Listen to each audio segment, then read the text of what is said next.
안녕하세요. 10월 12일부터 18일까지 6박 7일 일정으로 이스라엘을 일주하는 열린다 성경 스터디 투어를 진행합니다.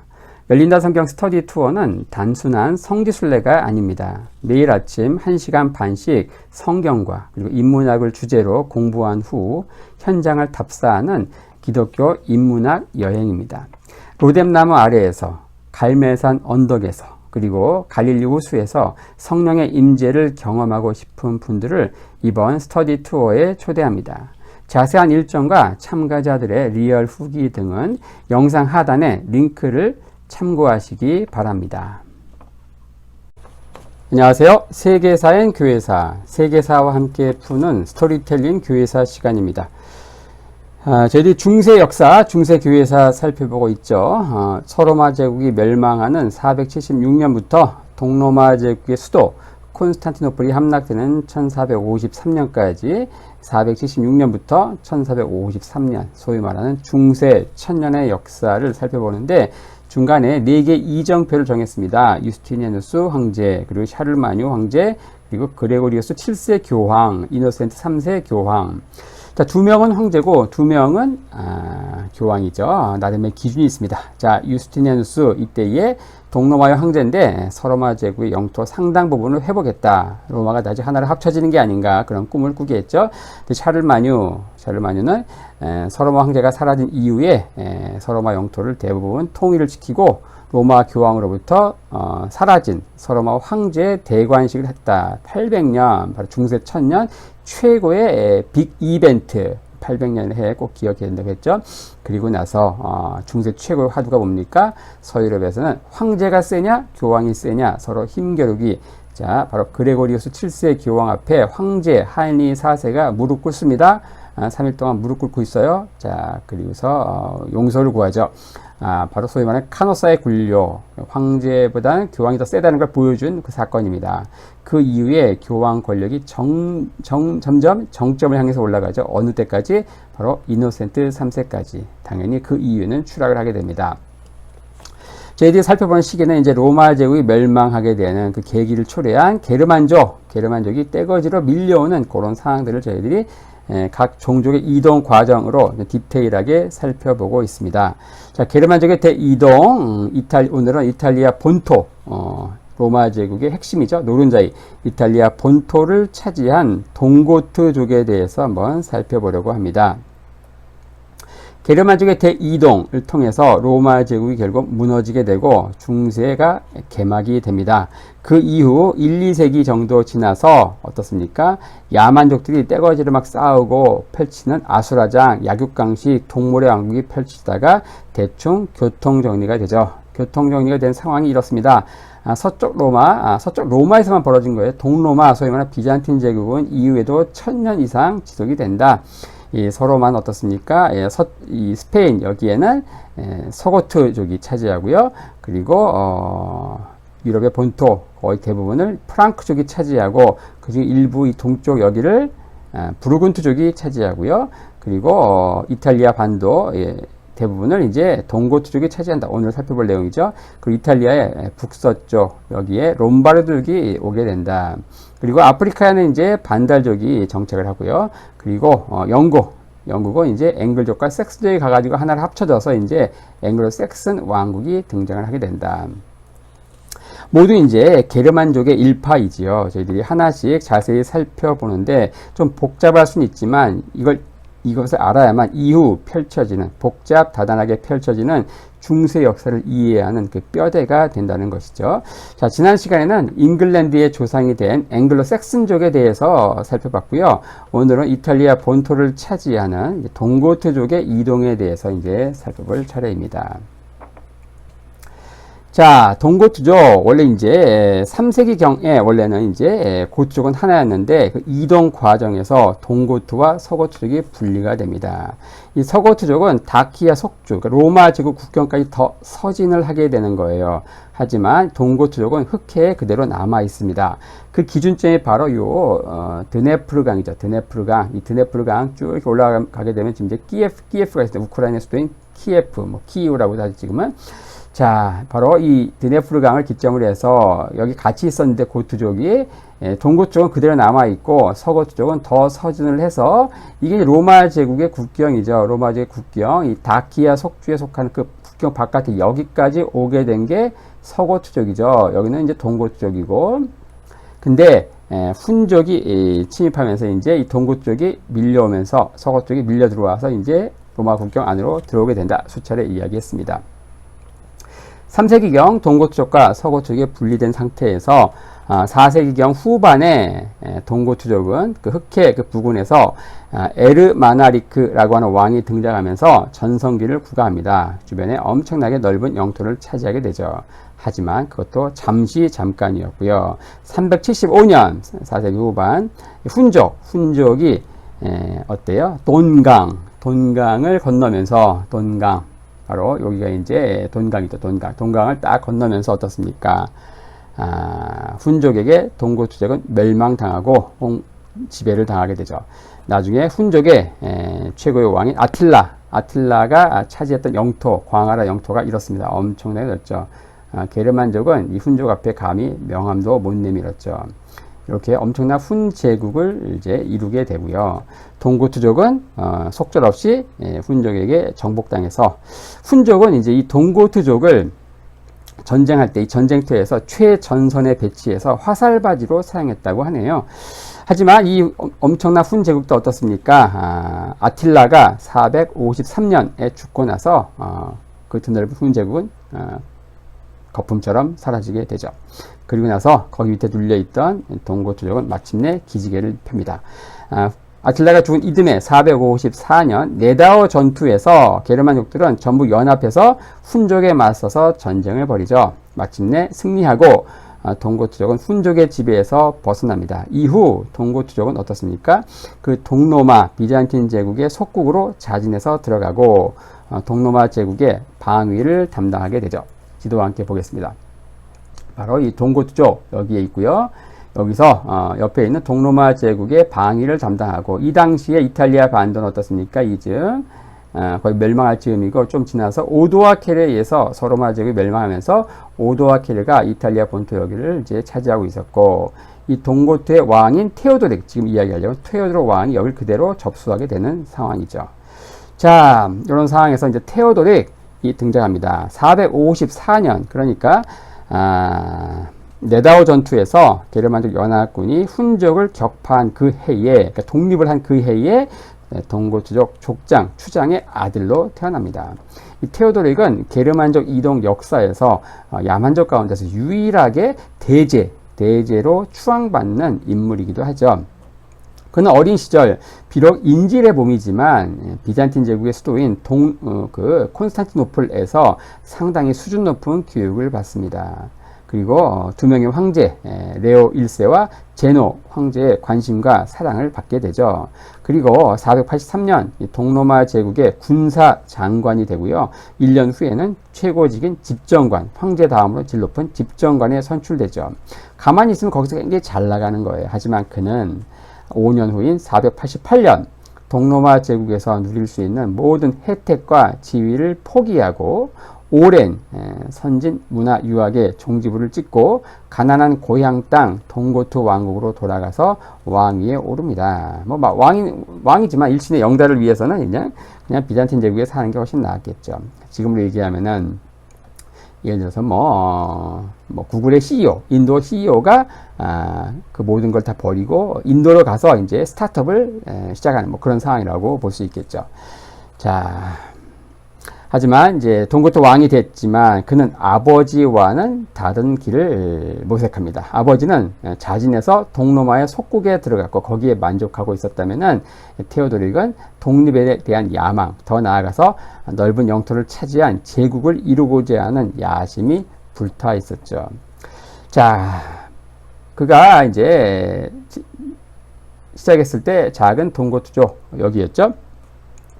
근데 나중에 이제 오도아케르가 차지하고 있던 이탈리아 반도를 먹게 되는데, 자, 그는 먼저 동로마의 황제인 이 제노가 왕위에서 이제 쿠데타가 일어나서 쫓겨나거든요. 하지만 그가 다시 황위를 제위를 탈환하는 것을 도우면서 입지를 구축합니다. 그리고 제노 황제에게 이렇게 제안하죠.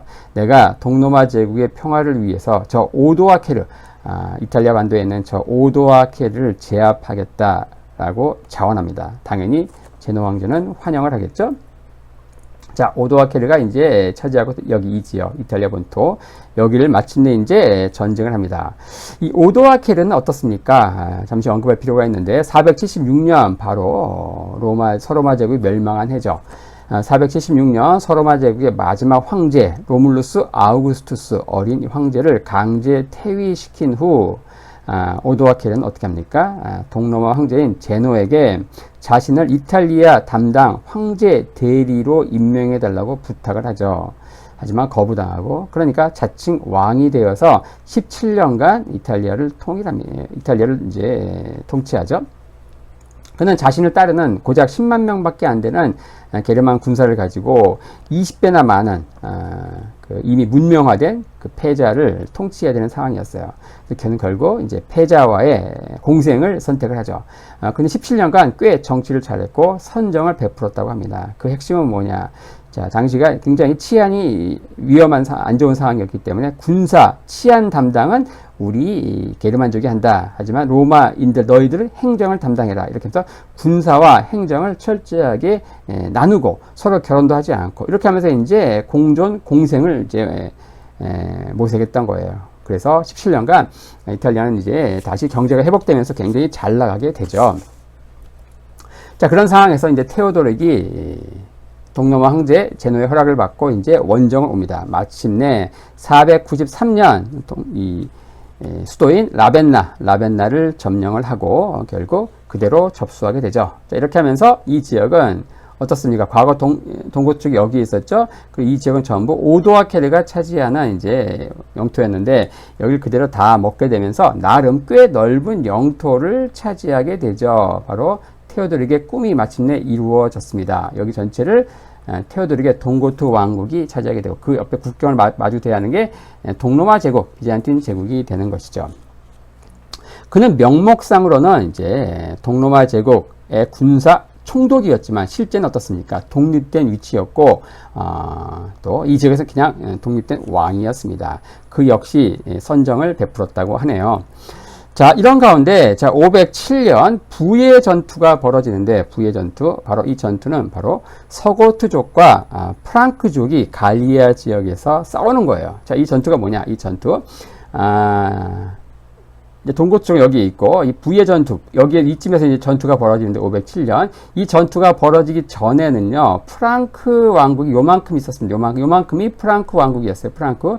그리고 서고트 왕국은 이 전체가 다 서고트 왕국이었습니다. 서고트. 그런데 이 전투, 부의 전투, 507년에 있던 부의 전투에서 둘이 프랑크족과 이 서고트족이 갈리아 지역, 이베리아 반도에 통치권을 놓고 싸우죠. 하지만 여기서 프랑크족이 서고트를 격파합니다. 서고트 왕 알라릭 2세는 이때 전사하게 되죠. 그러면서 어떻게 되는가? 바로 이 피레네 산맥을 넘어서 서고트 왕국은 이제 이베리아 반도로 구겨 들어가고 이 갈리아 전 지역을 프랑크 왕국이 차지하게 됩니다. 그렇죠?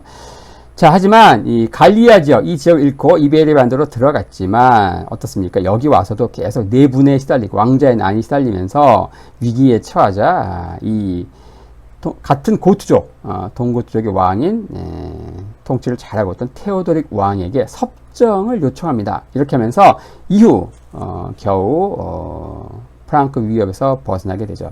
그래서 이 테오도릭은 실질적으로 20년간 동고트와 서고트 양쪽을 같이 지배하게 되면서 200년 만에 고트족은 동고트와 서고트로 나뉘었던 고트족은 통일을 이제 하게 되는 것이죠. 자, 그런 가운데 이제 526년 테오도릭이 죽습니다. 그리고 1년 후 527년 그 무시무시한 동로마의 유스티니아누스 기독교 역사에서 세 번째로 대제로 칭송받는 유스티니아누스 대제가 즉위하죠. 1대 대제는 누굽니까? 콘스탄티누스 대제, 두 번째는 테오도시우스 대제. 지금 이 유스티니아누스 대제는 어떻습니까? 바로 이 서로마 영토를 다시 재탈환하고자 정복 전쟁을 하게 되죠. 그럼 당연히 그 서로마 제국의 노른자의 땅인 이 동고트족 테오도릭이 차지하고 있던 이탈리아 반도를 넘보게 되는 것이죠. 자, 팍스 바리바리카. 자, 무려 50년간 이탈리아 반도는 이 야만족, 로마인들이 야만적으로 치부하던 그 게르만족의 일파인 오도와 케르, 그리고 동고 쪽의 테오도릭 왕의 통치를 받으면서 굉장히 잘 나갔습니다. 이제 오도와 케르가 통치하던 17년, 그리고 바통 터치한 테오도릭이 통치한 33년, 합쳐서 정확히 50년이거든요. 그래서 팍스 바리바리카, 야만족에 의한 평화가 무려 50년 동안 지속이 됩니다. 이 기간 동안 둘은 어떻게 하는가? 군사적인 면은 우리 게르만족이, 그리고 행정은 로마인들이 담당하게 하면서 2인 삼각 체제로 이탈리아 반도는 빠르게 경제가 회복이 되면서 잘 나가죠. 하지만 아이러니하게도 유스티니아누스 같은 로마인인 동로마가 이 땅을 수복한 이후에 들리는 탄식이 나오게 됩니다. 왜냐? 착취와 억압 때문이죠. 유스티니아누스가 이탈리아 반도를 이제 회복하는데 전쟁을 무려 17년 동안 하게 되죠. 그러니까 그 17년 동안 로마를 수복했는데 로마의 인구가 500명밖에 안 남아있던 거예요. 완전 빛 좋은 개살구였던 거죠. 그리고 오랜 전쟁으로 전쟁 비용, 그러니까 세금을 많이 걷어야 되는데 거기에 사람은 없고, 그러니까 엄청난 착취와 억압. 자, 그래서 결국은 이제 이탈리아는 같은 동로마가 수복한 이후에 탄식이 들게 된다. 그 이전에 50년간 야만족이 다스릴 때 굉장히 잘 나갔다. 그게 아이러니죠. 자, 이탈리아 반도가 게르만족 이동 역사에서 나름 로마 문명의 전통을 유지한 건 오도아케르, 그 뒤를 이은 테오도릭의 통치 덕분입니다. 동로마가 그리고 또 빠르게 국력을 회복한 것도 이 시기에 등장한 유스티니아누스 대제의 공도 있지만 그 기반을 마련해준 이 테오도릭의 공도 절대 무시할 수 없습니다. 왜냐? 이 동고트 왕국이 병풍처럼 이 동로마 제국을 야만족의 침입으로부터 사방에서 막아주고 있었던 거예요. 막아주고 있었던 겁니다. 자, 어떻습니까? 지금 동로마가 있는데 바로 이 동고트 왕국이 딱 여기서 버티고 있으면서 강력한 그 테오도릭 왕의 통치로 인해서 이 프랑크 왕국도 또 뭐 이런 뭐 부르군트, 뭐 여기 있던 이제 롬바르드족, 뭐 서고트, 아프리카 있는 반달족 전부 이 동로마를 감히 얼씬 못 보게 되는 거죠. 그래서 이 동고트 왕이 이제 비잔틴 동로마를 지키는 이제 그러한 그 병풍 역할을 했습니다. 하지만 어떻습니까? 526년 테오도릭 왕이 죽고 동로마는 창끝을 이 동고트족에게 겨누죠. 527년 유스티니아누스 즉위하고 그는 최고의 명장 벨리사리우스 장군을 보내서 과거 서로마 영토의 재정복을 추진하게 되죠. 하지만 문제는 뭡니까? 이게 너무너무 오래 걸린 거예요. 아프리카를 차지했던 반달족은 한 달 만에 그냥 접수해버리는데 이탈리아 동고토의 저항은 만만치 않았습니다. 수도 라벤나를 점령하는데 5년이 걸립니다. 535년에 전쟁을 시작하는데 이게 553년까지 무려 17년간 이탈리아 반도에서 동고 쪽을 몰아낸 이 전쟁을 바로 고트 전쟁이라고 하는데 이게 17년 걸리는 거예요. 그 5년 후에 수도인 라벤나를 점령했지만 그 이후에도 어떻습니까? 동고트의 저항은 끈질기게 지속됩니다. 그리고 17년 만에 마침내 꿈이 이루어졌습니다. 바로 서로마 제국의 탈환, 그 본토인 이탈리아를 접수하게 되지만 그 전리품은 너무 보잘것 없었던 거예요. 로마는 빈 껍데기에 불과했다. 인구는 고작 500명. 반복된 전쟁으로 인해서 사람들이 다 죽고 500명밖에 남지 않았다. 이들 대상으로 세금을 걷어야 되는데 얼마나 걷을 수 있겠습니까? 이래서 기존에 50년간에 누리던 팍스 바르바리카, 야만족에 의한 평화로 인해서 이탈리아는 겨우 회복이 됐는데 이때 17년간의 고트 전쟁 그리고 그 이후에 펼쳐진 비잔틴의 압제 15년간 펼쳐진 압제로 인해서 결국 로마의 숨통을 끄는 것은 같은 로마인 동로마였던 거예요. 야만적인 통치가 아니고 같은 동로마 유스티니아누스의 회복 이후 로마의 마지막 숨통이 끊어진다. 그리고 나서 명장인 벨리사리우스 장군은 565년 3월 그리고 그를 지휘했던 유스티니아누스 황제는 같은 해 11월에 죽고 어떻습니까? 3년 후인 롬바르드족이 이탈리아 반도를 내려왔을 때 침공했을 때는 저항할 사람도 힘도 다 소진되어 있는 상황인 거죠. 이렇게 되면서 유스티니우스가 회복했던 이탈리아 반도는 어떻게 됩니까? 롬바르드족이 차지한 공국들과 비잔틴 영토가 마치 얼룩무늬처럼 얽히게 되는 이제 그러한 대혼돈의 상황이 펼쳐지는 것이죠. 자, 여기서 이제 색깔이 요 진한 거, 여기가 이제 비잔틴 제국의 영토이고요. 이런 곳이 약간 흐린 거, 이런 곳이 어떻습니까? 롬바르드족이 차지하게 된 영토입니다. 이 롬바르드족 차지한, 현재는 이탈리아 반도에서 이 지역을 롬바르디아 주라고 합니다. 그 롬바르디아 주에서 가장 유명한 도시가 밀라노죠, 밀라노. 그 롬바르디아 주, 현대 이탈리아 국가에서 롬바르디아 주라고 하는 롬바르드가 바로 이 롬바르드족, 여기서 나온 말이라는 것이죠. 자, 이 시기에 이탈리아 본토에서는 이제 두 명이 재미난 기관을 세웁니다. 한 명은 카시오도르스가 세운 학원, 비바리움이라는 학교죠. 또 하나는 베네딕투스라고 하는 수도사가 세운 수도원입니다. 이 카시오도르스는 17년 동안 이제 집정관으로 동고트의 최고의 왕, 대제를 불리는 테오도릭의 통치를 보좌합니다. 그는 은퇴 이후에 학원, 비바리움이라는 학원을 세웠는데 이거는 그냥 조만간 소멸이 되죠. 하지만 비슷한 시기에 베네딕투스가 세운 이탈리아 반도 몬테카시노에 세운 수도원이 있죠. 바로 베네딕투 수도원. 이 수도원은 중세 1000년 동안 가장 영향력 있는 수도원이 되고 전 서유럽에 퍼지게 되죠. 이 베네딕투스는 중세 가장 유명한 수도사이자 성자인데 이 시기에 성자 안토니우스에 의해서 이집트 사막에서 최초로 시작된 수도원 운동은 이제 아시아 전역으로 퍼지고 있었습니다. 그리고 마침내 이 베네딕트에 의해서 서유럽에도 확산이 되는데 이 베네딕트가 세운 이 수도원이 최초의 그 서방 수도원이 됩니다. 그가 세운 이 서방 수도원은 동방 수도원과는 좀 다른 몇 가지 특징이 있는데 그 세 가지로 좀 정리해서 볼 필요가 있습니다. 첫째, 혹독한 금욕 대신에 육체를 훈련해서 세계 복음화의 도구로 사용되는 것을 목적으로 합니다. 그래서 파송된 대표적인 선교사가 누굽니까? 여기서 훈련받고 파송된 콜룸바, 지난번에 살펴봤죠. 지난 영상에서 스코틀랜드에서 사역을 합니다. 그리고 캔터베리의 어거스틴, 그는 켄트, 잉글랜드로 가서 또 선교하게 되죠. 이들이 다 이 베네딕트 수도회, 여기서 훈련받은 이제 선교사들이라는 겁니다. 자, 두 번째로 은둔 생활을 중시했던 동방과 달리 서방은 공동체 생활을 중시했고 더 나아가서 노동을 굉장히 중시했다. 그리고 세 번째로 동방의 경우 제도권 교회와 갈등 관계에 있었는데 이 서방은 어때요? 제도권 교회, 즉 로마 교황청의 오른판 역할을 수행하면서 함께 선교 사역을 하게 되죠. 자, 중세 천년을 받던 중세 초기의 그 혼란에서 서유럽이 나름의 통일성과 지속성을 유지한 데에는 이 두 가지, 바로 수도원 운동과 이 베네딕트에 의해서 시작된 수도원 운동, 그리고 더 나아가서 이제 다음 영상을 살펴볼 텐데요. 교황, 로마의 감독이 초대교회 당시 5대 교구 중에 하나인 로마 주교였던 그 사람이 이제 교황으로 우뚝 서게 되거든요. 그래서 중세 천년을 떠봤던 두 개의 기둥이 있어요. 그건 하나는 뭐냐? 수도원 운동, 그리고 두 번째가 교황제입니다. 바로 이 수도원 운동에 대해서 오늘 좀 자세히 살펴볼 것이고요. 다음 영상에서는 교황제에 대해서 좀 살펴보려고 합니다.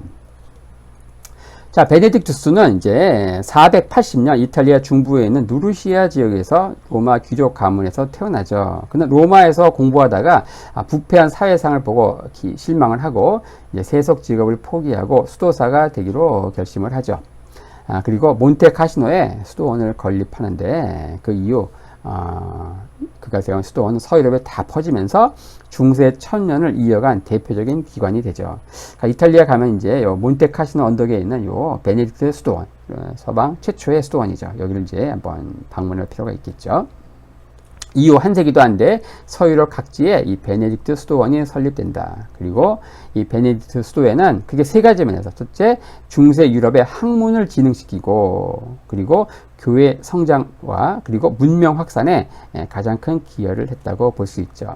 그의 영성과 인품이 너무너무 알려져 가지고 그 지역을 통치하고 있던 야만족, 동고트족 병사들도 베네딕투스에게 와서 제자가 되고 심지어 수도사로 개종할 정도였다고 하네요. 그리고 동고트 왕도 개인적으로 찾아와서 조언을 구했다고 하는데 마치 세례 요한이 했던 것처럼 왕이 찾아왔을 때 뭐라고 했냐, 이 회개하라, 천국이 가까웠느냐, 이런 식의 이제 질책하는 설교를 했다고 합니다. 자, 그가 쓴 이제 규율집이라고 하는 책이 있는데 거기서는 크게 세 가지를 강조했다고 합니다. 기도, 노동, 독서인데요. 첫 번째 이제 기도, 온건한 기도, 온건한 수도 생활을 강조했다는 겁니다. 동방과 달리, 동방은 어때요? 극단적인 고행을 했던 이집트, 시리아, 이 동방의 수도원과는 달리 나름 온건한 수도 생활을 강조했어요. 물론 이것도 현대인이 보면 이것도 혹독해 보이겠지만 어쨌든 당시 동방에는요, 기도한다고 평생 동굴에 들어가 살든지 나무 아니면 저 높은 기둥 위에 올라서 안 내려오는 거예요. 그래서 데모하는 게 아니고 바로 그 위에서 평생 기도한다면서 먹지도 않고 그 위에서 기둥 위에서 기도하는 겁니다. 그런 게 아니고 동굴이나 나무, 기둥 위가 아니라 건물에서 생활하도록 했고요. 하루 종일 기도했는데 동방은 서방은 7번 예배와 일정 시간 기도하는 것으로 이렇게 바꾸고요. 그리고 동방은 수시로 금식해요. 그래서 이 수도사들이 뼈밖에 없는 거죠. 하지만 서방은 매일 빵을 먹고 그리고 돼지고기, 닭고기, 소고기는 못 먹어도 닭고기는 이제 허락을 했다고 하네요. 이런 그 합리성으로 인해서 서방에서 일반 대중에게 쉽게 빠르게 확산이 됩니다. 자, 두 번째로 독서를 강조했는데 자, 수도원을 세울 때는 반드시 그 안에 도서관을 세우도록 했다고 합니다. 그래서 바로 이 베네딕트 수도원 그 안에 야만족에 의해서 다 불탔던 책들이 다 그 안에 잘 간직이 되었고 그 문명의 전달자 역할을 제대로 하게 되죠. 근데 나중에 이제 중세 12세기에 중세 대학들이 세워지잖아요. 그 전까지는 이제 수도원 주변의 학교들이 중세 교육을 담당을 하게 되는 겁니다. 자, 그리고 세 번째로 노동을 굉장히 강조했다. 자, 노동도 기도의 일부다. 예수원에 가면 대천덕 신부님이 그런 얘기 하죠. 노동도 기도의 연장이다. 뭐 이런 얘기를 하죠. 자, 유럽의 이런 사고는 유럽의 큰 경제적인 변화를 초래하게 되는데 수도원 운동으로 인해서 많은 그 황무지가 개간이 되고 또 농사법도 연구되어서 일반에게 전수됩니다. 마치 19세기 산업혁명이 근대사회를 완전히 바꾼 것처럼 6세기의 이 수도원 운동은 중세 유럽을 크게 변화시키게 됩니다. 그가 쓴 이제 규율집이라는 책은 서방 이 수도원의 기본 골격이 되는데 589년 이 롬바르드족이 몬테카시노 수도원을 약탈합니다. 그러니까 수도사들이 이 규율집 책을 들고 로마로 도피하게 되죠. 그때 로마의 교황이 누구였는가? 중세 천년 역사에서 가장 위대한 교황으로 칭송받는 그레고리우스 1세였어요. 이 그레고리우스에게 규율집이라는 책이 전해지고요. 바로 이 교황청의 지원 아래 이 책은 서방교회 전체에 퍼지게 되죠. 그리고 그가 파송한 영국 선교사 어거스틴도 영국에 도착했을 때 그 품에 규율집을 품고 갔다고 합니다. 자, 이렇게 하면서 오늘은 게르만족의 대이동 역사 가운데 이탈리아 반도를 차지하게 된 동고투족의 이동 과정에 대해서 살펴보았습니다.